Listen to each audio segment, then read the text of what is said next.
Hi everyone, Jason here from spiritualbabies.net, and we are back. Rabbi Joshua Neely and I are going through the Book of Proverbs. I don't ever really see this tackled, Proverbs. Psalms, obviously, Psalms is kind of a spiritually uplifting thing, and I think Proverbs is a bit more cerebral. And I personally haven't. I never sit there and go, "Oh, I think I'll have a look at the Book of Proverbs today." But that's exactly what we're going to do now. Thank you very much after your vacation for coming back and joining us and guiding us through the Book of Proverbs. I appreciate your time, Rabbi.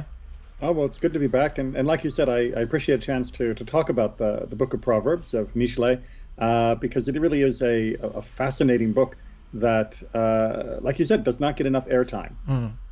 So I want to talk a little bit about Proverbs as a book.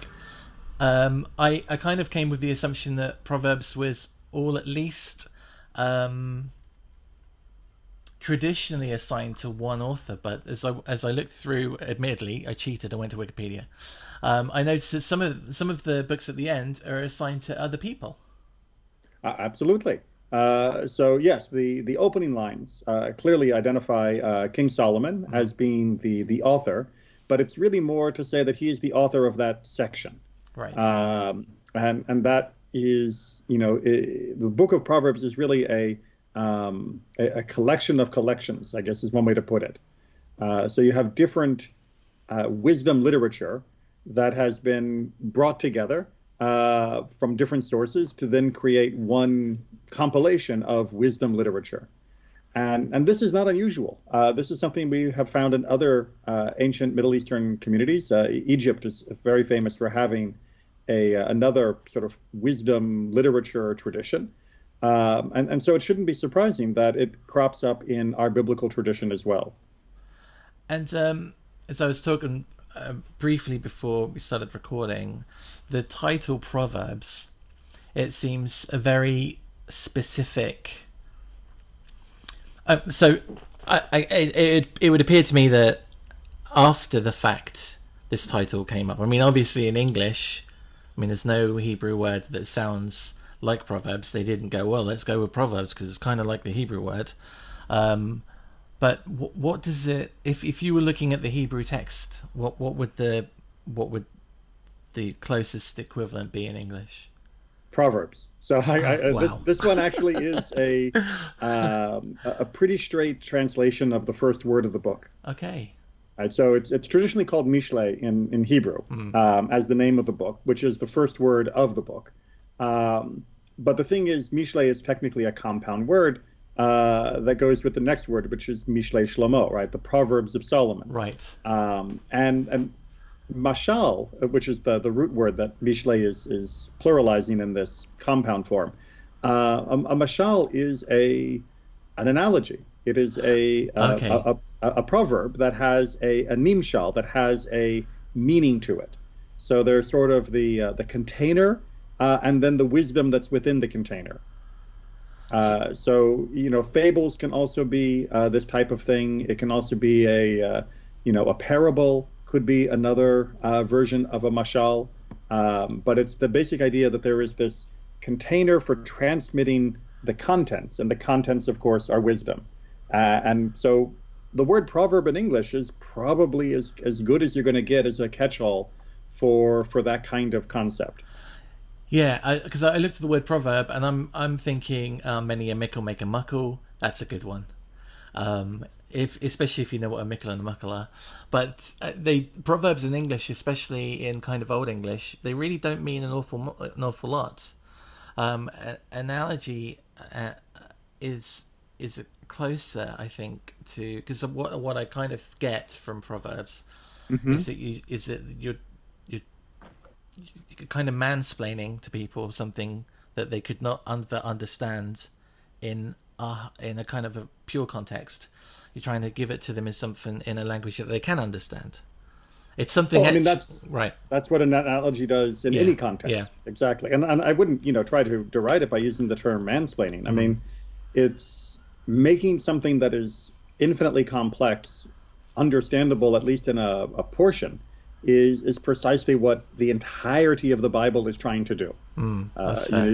you're taking the infinity of God and turning it into language in the first place, and then you're trying that make that language comprehensible to a huge range of audiences, all the way from children to elders, all the way from people who have, you know, great cultural background to people who have no cultural background, people who have studied for many years, people who have studied it not at all. Torah is, I mean, Tanakh, the whole Bible has a huge job ahead of it, and Proverbs is one of the arms of it that was aimed at a particular audience. It was really aimed at, most likely, the educated, cultured class, as a way to engage them in a wisdom sharing, much like you find, like I said, in the Egyptian traditions. You also found this in Chinese traditions. You know, you think of Confucius, of engaging with short phrases that could be remembered and then applied in one's complicated daily life. So I wanted to ask about that. I mean, I kind of I loaded up the page in front of me. I'm using Safari as I always do, and for everyone at home, I'm using like 3 different versions today. I'll be reciting from one, but I'm going to try and look at a couple of others while I'm doing it, so I can get in my own mind what's going on. This won't be as much of really a follow on and follow along as you might have had with us in previous shows. I think, especially because I'm going to be trying to figure out what's going on, and I'm completely a dunce with this kind of thing.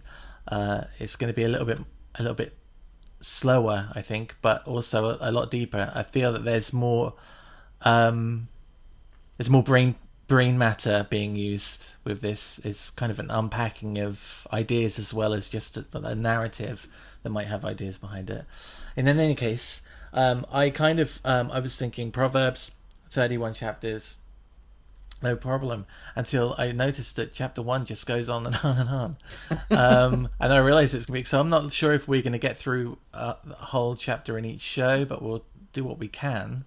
But is it, for the most part, are they broken up into different, is there kind of a theme to each chapter? Or are they just collected together for, I mean, I know when you open up a Torah scroll, for example, doesn't have little numbers next to it. Right. This was kind of something that was put together in the 10th century. But for the most part, is there a theme to each chapter, or are we just looking at a random collection of thoughts? Yes. Okay. So that is to say, there are certain collections, certain running, putting together certain proverbs on a topic, and there are linkages between verse and verse in many sections, but there are sections that are also their own unit, and it shouldn't be, you know, surprising that all of a sudden, woo, we've changed topic, without having to necessarily change a chapter. Like you said, the original documents didn't come with chapter and verse numbers on them. Those were added later on for it to make it easier for people to reference various passages. But just because it's got a number next to it doesn't mean that it's necessarily a break or necessarily a continuation. Each piece should be understood in its own right. Yeah, I'm going to be paying special attention to those semicolons. And all right, so this program is probably going to go out within a few days of us recording it, which means that you're going to be in the middle of August if you're watching this, listening to this in real time. If you've got questions about this, or if there's something later on, you want to give us a heads up. If you've got questions, let us know. I think we will try to dive in. Oh, so just before I do, this is actually, for the most part, is put on Solomon. We're not going to find out later that there's just a history or a tradition, or some parts were or some parts weren't. This is from the pen of him. So the association with Solomon as being the primary author of the vast majority of the Book of Proverbs, at least the named author of the Book of Proverbs, goes back, of course, to the story in the Book of Kings that when God was connecting to Solomon first, Solomon realized that he could, appeal to God for help. And what should he ask for? Well, what kind of help would a king need, especially someone who was sitting on an uneasy throne, as Solomon was in his early days? And famously, Solomon asks for wisdom. God says, because you ask for wisdom, you're also going to get all the other goodies. But it does associate Solomon very tightly with the concept of wisdom, as do many of the episodes of his life. The most famous, of course, being the near bifurcation of the baby. But that then creates this as being associated as his being the primary author, the primary generator and transmitter of wisdom in this type of form. And that's something that I want to just talk about just before we dive in here, which is, of course, the entire Torah is considered wisdom literature. If you study the book of Genesis, if you study the book of Leviticus, if you study the book of Deuteronomy or any of the other parts, you are studying wisdom literature. You are studying a work that was created not only to give us just do's and don'ts, not just the mitzvot, the commandments, but to cultivate the mind and the spirit so that we would understand the world and, by extension, God with greater depth and clarity, what we would call wisdom. And what is unique about the Book of Proverbs is, although it still uses the vehicle of Proverbs, of metaphor and analogy and such, it is more explicit about doing that job. It is more explicit about telling you how to look at the world, how to think about the world, how to feel about the world, and how to interact in a way that isn't commanded, but is more persuasive. It is more educational, and in some cases more didactic, just straight up, this is bad, that is good. Whereas the Torah will simply tell you, don't murder, often without giving a moral statement about it, but simply giving that direct instruction. The Book of Proverbs gives you much more of the emotion behind it and the moral judgment of it, which, like I said, is there for those who are willing to think more deeply rather than simply behave. So behavior comes first, of course, but thinking deeply is where you're supposed to be headed. So it kind of understands that it's teaching rather than telling. Exactly right. And it's very self-conscious about that and its job, which is why there are some who have argued that this would have been almost curriculum used for teaching people who wanted to be scribes, people who wanted to work within the community as teachers or as adjudicators, or in some other capacity that wisdom would be valued greatly, wisdom beyond simple obedience, that this might have been part of their curricular books. Okay, right. So if you were following at home, then open up your Tanakh, or if you're online and you use digital stuff like I do because it's just easier. Proverbs 1. The Proverbs of Solomon, the son of David, king of Israel. To know wisdom and instruction, to comprehend the words of understanding, to receive the discipline of wisdom, justice, and right and equity, to give prudence to the simple, to the young man knowledge and discretion, that the wise man may hear and increase in learning, and the man of understanding may attain unto wise counsels, to understand a proverb and a figure, the words of the wise and their dark sayings, I have in this particular version. That's, yeah. I think in other ones it's kind of puzzles or... Right, riddles. Right. For the fear of the Lord, and I think this was probably one of the most famous... it's actually a theme, I think, in a lot of these lines. For the fear of the Lord is the beginning of knowledge, but the foolish despise wisdom and discipline. Right, and that really is the end of the intro. Right. Right, so everything there from 1 through 7, as it's currently marked, is essentially the title of the work, or what you would find on the back of the book cover. Of this is why this book was written, right? To be able to know wisdom, to be able to have understanding, to be able to have righteousness and justice and equity or straightness. So many different ways of translating that. And to help wise people understand, that if you are already wise, this will help you get wiser. And for somebody that is sort of in the middle, this will help them also learn to be better at that. And for the young, it's going to take them and actually move them up from the beginning of their wisdom. So this is good for everyone, from young to middle to wise, and to unpack the wisdom of other people.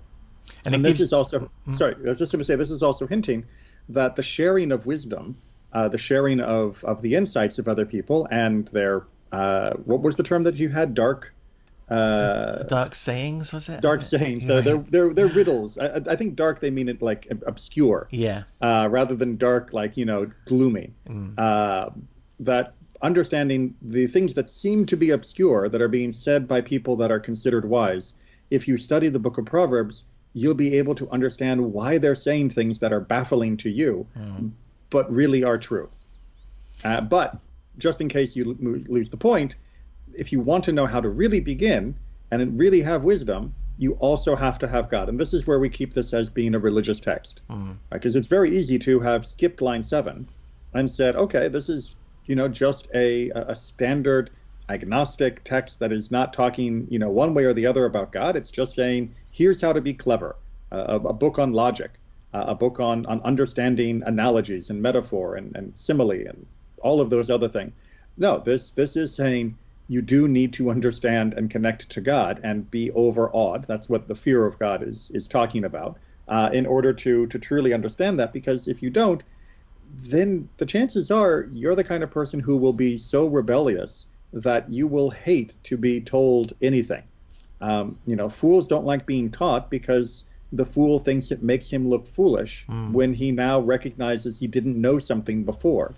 And therefore he would rather remain ignorant and not be taught, because then he thinks he looks smarter because he didn't have to suffer correction, which is just going to be a recurring theme in different parts of this book, but really is a recurring theme throughout the entire Bible.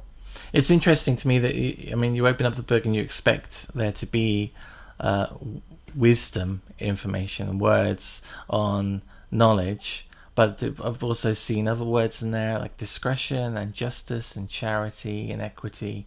So it's you're looking at someone hopefully at the end that comes out more well-rounded in lots of ways, not maybe just smarter at understanding an analogy and parable.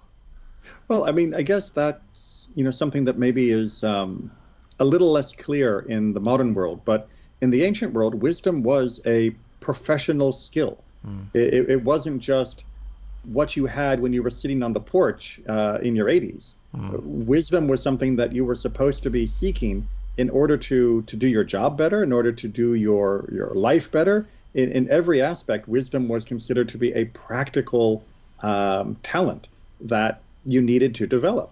Nowadays, people just consider wisdom as something that comes with old age, as though it's automatic. But, to be fair, I've met plenty of unwise elderly people who never took the time to try to understand what their life meant and what everything going on around was trying to teach them. Welcome to politics.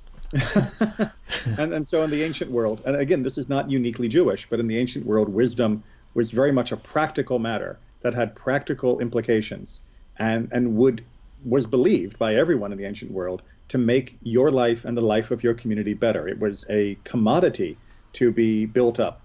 The only difference was in some places wisdom was hoarded and only shared with a certain select few, and in other places wisdom was considered to be a public property that needed to be shared with as many people as possible.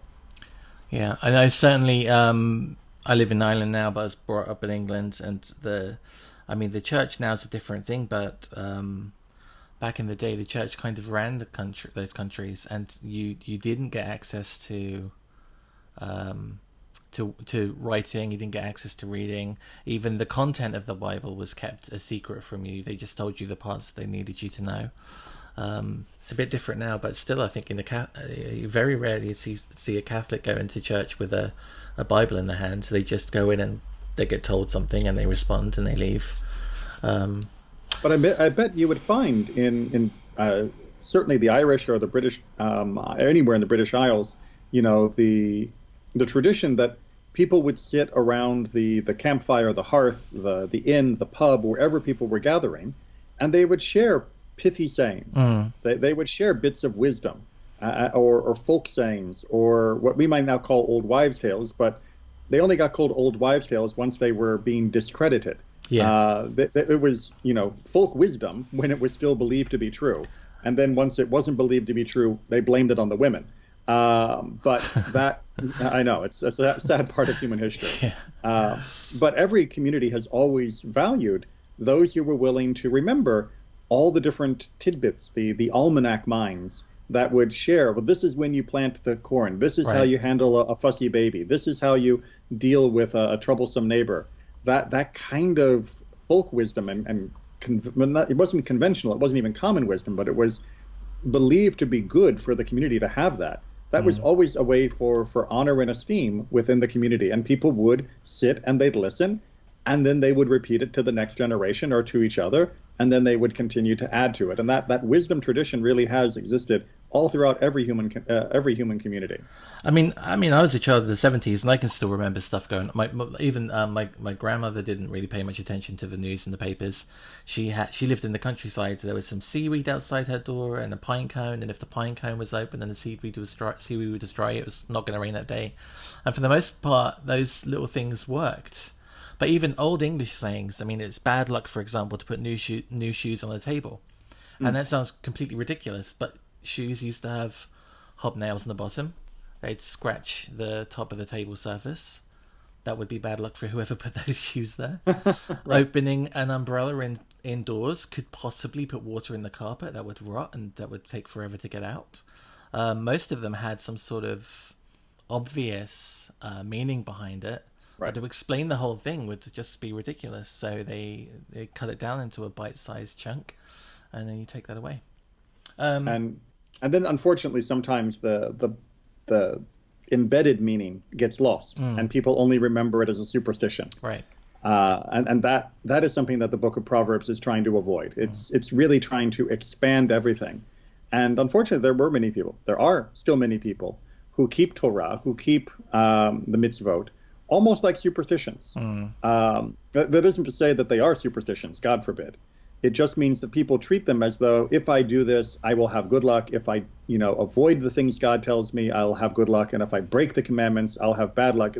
It's almost like saying I won't eat pork for the same reason I won't walk under a ladder, or I'll, throw salt over my shoulder. Yeah. It's just a ritualized superstition for, I know this is supposed to have some sort of nebulous benefit. The Book of Proverbs comes along and says, don't treat it like that. This is a source of the most amazing wisdom that will transform your life beyond just the action that it asks you to perform or avoid, but in changing your character so that you will look at the world differently. And the Book of Proverbs is one of the places where that is most explicit throughout the entire Bible. Hear my son, the instruction of thy father, and forsake not the teaching of thy mother. Now, I did read that I think the second to last collection of Proverbs in this book is from somebody's mother. Someone I wish I'd paid more attention, but I think it literally says the collections of sayings that he got from his mother. So yeah, that would be, I believe that's Lemuel. Right. It's his section that is attributed directly to his mother. And of course, there is the very famous section of Eshet Chayil, which lauds, in particular, what it is to be an ideal female person. One thing I just want to point out is that in verse 8, it begins with the phrase "hear," but that is, of course, the word Shema in Hebrew. Right. But Shema is not only hear, but it also means to obey. Right. The same way that in English, the word hearken can mean both to hear something as well as to actually do what it is that you are hearing. And personally, I think that, the idea of hearken works better as a translation because of the two halves of that verse. Right. So you would hearken to the instruction of your father, and you wouldn't forsake the teaching of your mother. Right. So that way you're getting the idea of obedience in both halves of that verse. And it's kind of cool that that we're reading.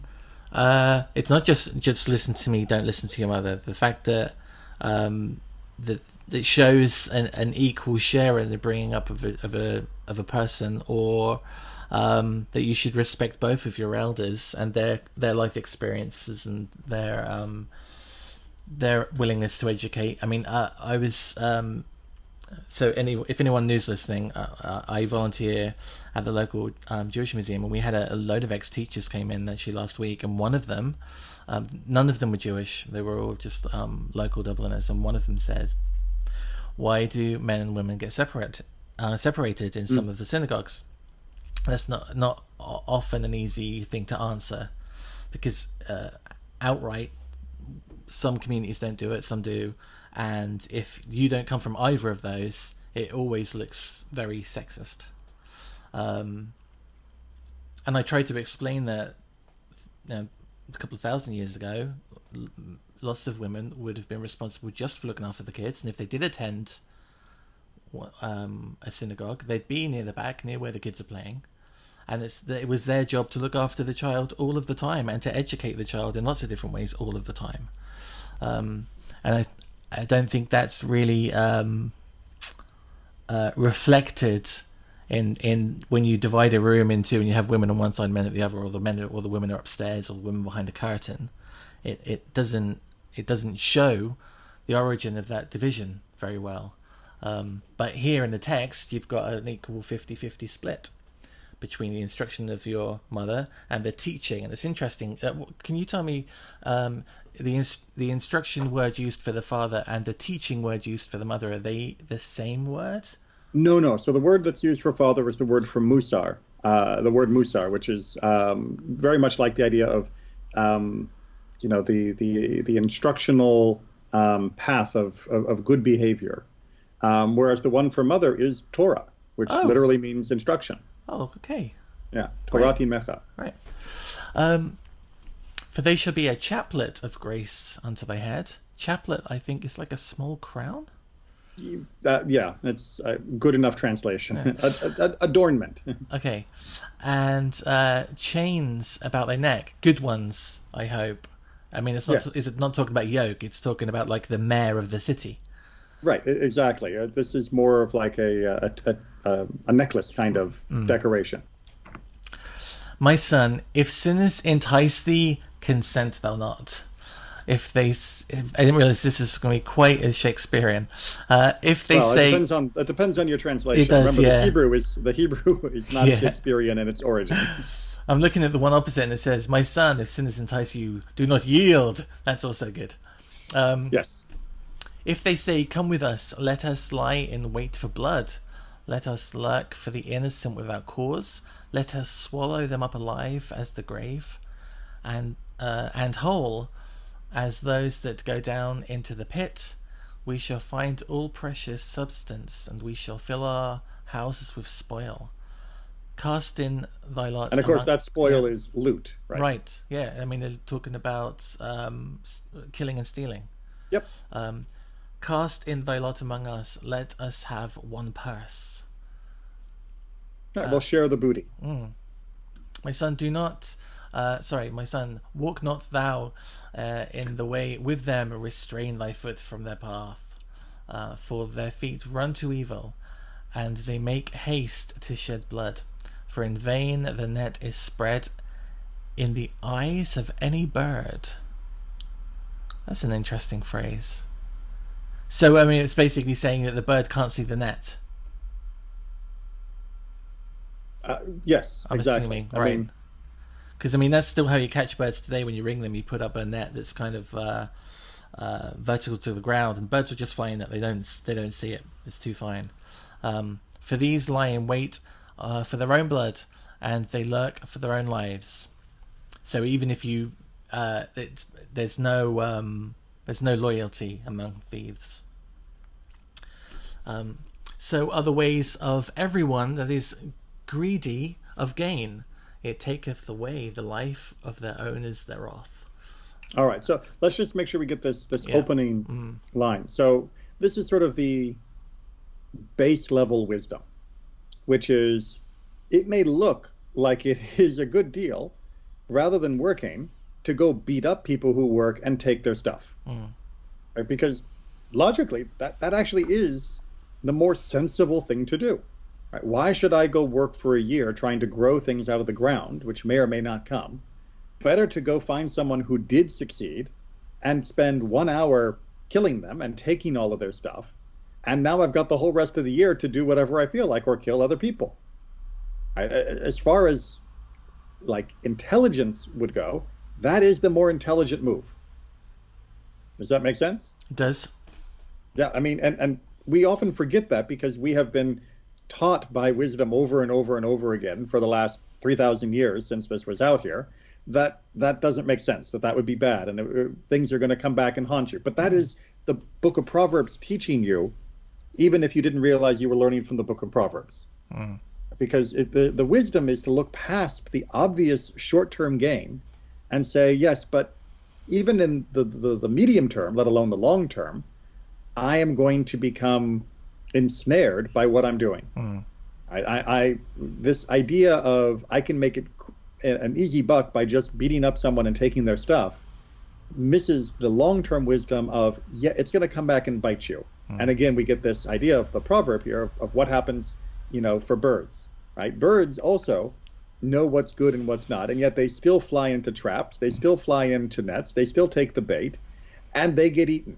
And yet for the bird, it looks, hey, look, free food right down there. All I have to do is fly down, and who cares if there's something between me and it? I'll just, and the bird is doing what seems sensible, but is lacking the wisdom to avoid it. And this is, the hunter marveling that, wow, I can't believe these birds fall for it every single time. And he's saying, I can't believe that humans keep falling for the idea that a quick buck at the edge of a knife is a good idea. It's just, he's pointing out the folly in doing that. There's no such thing as a free meal. Well, I mean, it happens. It happens today, I guess. That you get the most unscrupulous people, and generally, whether it's tax or some other rival family, when you experience fast gain, there are going to be other people that want to come and get that gain, whether that's the law or other unscrupulous people. You're making a target on yourself. Okay. But that wisdom of, if a deal sounds too good to be true, it probably isn't, or there's no such thing as a free lunch, right? That's how this teaching has been extended into the broader culture. And yet there are still people who fall for the Ponzi schemes. There are still people who are easily conned and do the what do they call that, the tiered marketing thing, where pyramid schemes. Yeah, exactly. But I mean, they have a different word for it when it's still technically legal, where you buy the product, but really the best thing to do is to get other people to buy the product from you to sell it to other people, right? There's a term for that marketing ploy, that it's still just on this side of the law, and people keep falling for it. And this is basically telling you, no, that doesn't work. And that's the difference between intelligence and wisdom. Right? Intelligence tells you, hey, look, they're getting 15, 20, 30% return on their investment. I want some of that too. And wisdom is, as we're going to see in verse 20, shouting at you, don't be stupid. Wisdom crieth aloud in the streets. She uttereth her voice in the broad places. She calleth at the head of the noisy streets, at the entrances of the gates. In the city she uttereth her words. How long ye thought... I may have to change. The next time we do this, I'm definitely not going to go with the... Well, it also, I mean, you can still use that translation as long as you're quick on the conversion from the thou to you and all of that kind of stuff, and thine to yours. So if you're willing to change it on the fly, that might work well too. I'll give that a go, but especially with, we've got a slight lisp and it's not great. How long, you thoughtless, will you love thoughtlessness, and how long will scorners delight in them scorning, and fools hate knowledge? Oh, so that's another recurrence there. We've only had that a couple of lines ago. Turn you at my reproof. Behold, I will pour out my spirit onto you. Ooh. So this is that I've read before as a messianic. Man, I wish I could remember. I will pour out my spirit onto, is it Isaiah? And he says, onto the young men and the old dreamers of dreams. Anyway, I'll get that later. I will pour out my spirit onto you. I will make known my words unto you, because I have called and you have refused. I have stretched out my hand and no man attended. But you have set at naught all my counsel and would none of my reproof. I also in your calamity will laugh, and I will mock when your dread cometh. I think that's great. So basically, no one's really listening to previous experience and to wisdom. And when it all goes horribly wrong, we say pear-shaped here. When it all goes pear-shaped, I know the phrase. Yeah. Right. Wisdom will be standing there and laughing. Right, and this is before we continue this monologue. It's important to point out that this personification of wisdom as this chokhmah made physical almost is always done in a feminine version. Right, wisdom is a woman that is crying out with insight and instruction, and so many people are ignoring her. No matter even if she's in the square, she's in the busy street. It's not like she's hidden away in some dark corner. She is in the place where people are, and the wisdom is there, ready, free. Help, take it, right? And they won't. And this feedback loop of those who are already simpletons love their simpletonity. They love being stupid, and that people who are thick hate the idea of knowledge. This anti-wisdom feeling just, of course, feeds upon itself. And that's why, even though wisdom itself is loud and clear and shouting, they are consciously choosing to remain unwise. And that is the pain that we're seeing here, which is why when it catches up to them, you don't see any sympathy. Right? We're not talking about we're not talking about wisdom laughing at someone because their house got hit by a meteor. Right? That nothing you can do about that. But if you follow the con game and you think you're going to come out ahead in the Ponzi scheme and you end up broke, you know what? You made that bed. And wisdom, as this personified woman, is going to say, yeah, told you, right? If you'd listened to me, none of this would have happened. So am I supposed to be sympathetic to you now? You chose to remain stupid. I'm hearing this, and I'm seeing the world today, especially online, when people are reading one source of news or another source of news, or one source of information or another source of information. And I know that the people listening to this program, there might be a clear division between their politics, and they're both going to think they're on the side of right. and of wisdom, and that they have the secret knowledge, and that they've listened to the voice that's called out, and they understand the reasons for terrible things happening in the news, and that the other side are ignorant, and the other side are going to be thinking exactly the same thing. It seems that there's not much has changed.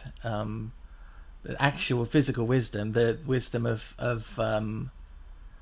checking and of experience and of listening to different sources and of figuring it out. And of acknowledging that some people know more about a topic than you do. Right, yeah.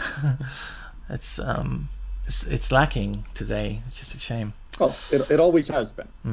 What's more obvious now is that fools are given a more prominent and respected position. And part of that has to do with the idea of the erosion of the traditional sources of authority that were considered to be the pillars of society in the 1800s, well, 17 and 1800s, led to a backlash against rationalism and the Enlightenment and the idea that reason was a useful tool, which has now made the idolization of foolishness a very popular theme, especially among what we now call fundamentalism in any of the religions.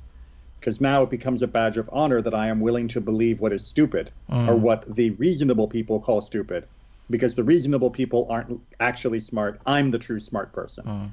And that break, which happened, like I said, really only in the last couple centuries, has made the celebration of stupidity a whole new field.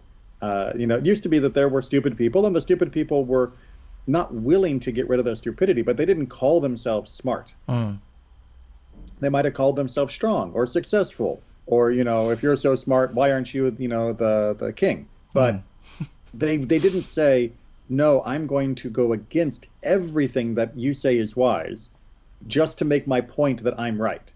They didn't deliberately shoot themselves in the foot. They basically just said, wisdom, who needs it? Not wisdom is foolishness. And so we are in a kind of a new, through the looking glass generation now, where stupidity has become its own virtue. It's almost a dialogue.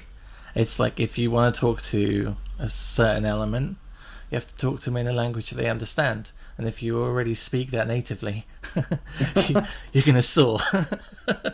Anyway, it's not a political show, but it just seemed very fitting. Well, and to be clear, and not to engage in too much of both sidism, but I have met fools on every part of the political spectrum, left, right, and middle. There are people who cherish their foolishness and believe that being counter to the in quote experts of whatever they consider to be their opponents, they are willing to fight back and defend their stupidity at every cost. So it's not only one side or the other. Although religious, fundamentalism type stupidity is a unique breed that I have a particular antipathy for because, well, it's my field. When your dread cometh as a storm, and your calamity cometh on as a whirlwind, when trouble and distress come upon you, then they will call me, but I will not answer. They will seek me earnestly, but they shall not find me. For that they hated knowledge, they did not choose the fear of the Lord. Can we I'll talk a little bit about the phrase there, the fear of the Lord? I remember listening to you give a lesson once, and you were talking about fear being kind of a respectful awe, as opposed to hiding in a wardrobe. That sounds like something I might have said. Yes, fear of God doesn't mean hiding under the blanket, like fear of the monsters, that someone might have. Fear of God is, in the Hebrew context, is very much the idea that you have come to understand God well enough to realize just how awesome God is, and that should make you a little weak at the knees. It's not like, well, it'd be like this, imagine that you met a king that was truly an absolute monarch. And imagine the king was a good king, right? So you're not afraid of them because you think that they're going to be fickle and capricious. It's not like you think that this is, some Roman emperor who, like Caligula, who's just going to kill you for no reason. But imagine you think they're a good king. But at some point you realize they could kill you if they wanted. That they really do control an army that could wipe a country off the face of the earth. That they really do have wealth that could buy and sell vast quantities of produce or of goods that you couldn't even really conceive of. At a certain point, you do get awed by that level of power and ability and control. And that would introduce an element of respectful awe in your relations with this person. You wouldn't treat them like you would treat your buddy. And for God, it should be all the more so. I mean, thankfully, God is good and kind, and so we don't need to worry about him at all being capricious. But if you truly understand the concept of God's infinity and God's omnipotence and God's omniscience, it should be shattering to your sense of pride and who you are, and it should make you feel tiny. The same way that staring up into the night sky when you can actually see the stars makes a person feel tiny, or staring into the Grand Canyon, or seeing a monumental mountain, you feel small, and that smallness is kind of upsetting. It's one of the reasons why children feel more afraid than adults, because children feel small in the adult world. Adults eventually outgrow that, but unfortunately they also outgrow their respect for God at the same time sometimes. So this is kind of what this line's getting at, and it's very similar to a line right at the beginning of this chapter. For they hated knowledge and they did not choose the fear of the Lord seems to say they leant on their own understanding. Absolutely right, and that arrogance is the first step in the wrong direction, and it's unfortunately a step that will keep you going. And that phrase that they're choosing the fear of God, this is a theme that comes up again and again in rabbinic writings. The idea that you choose whether or not to be awed by God. It's not something that you are just given. Right? God doesn't make you feel awe. God doesn't make you not feel awe. That is the fundamental choice of our human existence. And then having made that choice, how we structure the rest of our life then sort of falls into place. And the consequences of how we structure our life then falls into place. But whether you have that respect or don't have that respect, that's not on autopilot. That is your decision. Okay. They would none of my counsel. They despised all of my reproof. Therefore they shall eat of the fruit of their own way and be filled with their own devices. I think today that would say, therefore they shall sleep in the bed that they made. Very much. And actually another way of putting the what was the last translation you had for the second half? And be filled with their own devices. Right. So another way of putting it would be like they have satiated themselves by their own advice. Oh, okay. Right. So they tried to feed themselves on their own counsel, which rather than feeding themselves from something outside of themselves, and that is going to lead to them, shall we say, coming up hungry.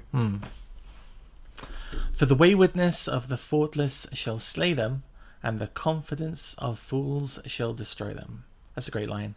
It's kind of like knowing that north is one particular direction, so you draw it on your hand, and then you just follow that.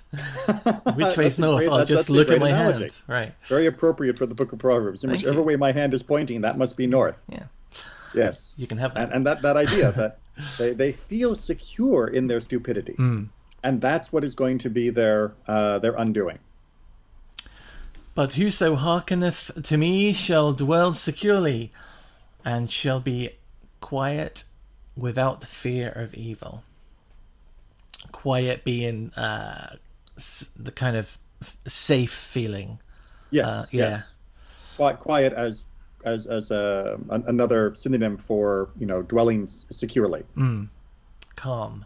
Yeah. Calm. Yes. Yeah. Like the ocean was quiet. It's not talking about the volume of the ocean, the decibels of the ocean. It's talking about how many waves there are. Awesome. Well, that's the end of that first chapter, and what's that? 45, 50 minutes. That's pretty good going. I think we'll. And there was also a great deal of introductory discussion. Right. Yeah. I think we'll call that a day there, because I'm quite happy with that, and I don't even think I'm just going to put it up unedited. So if you're listening to this, you'll hear of what I just said.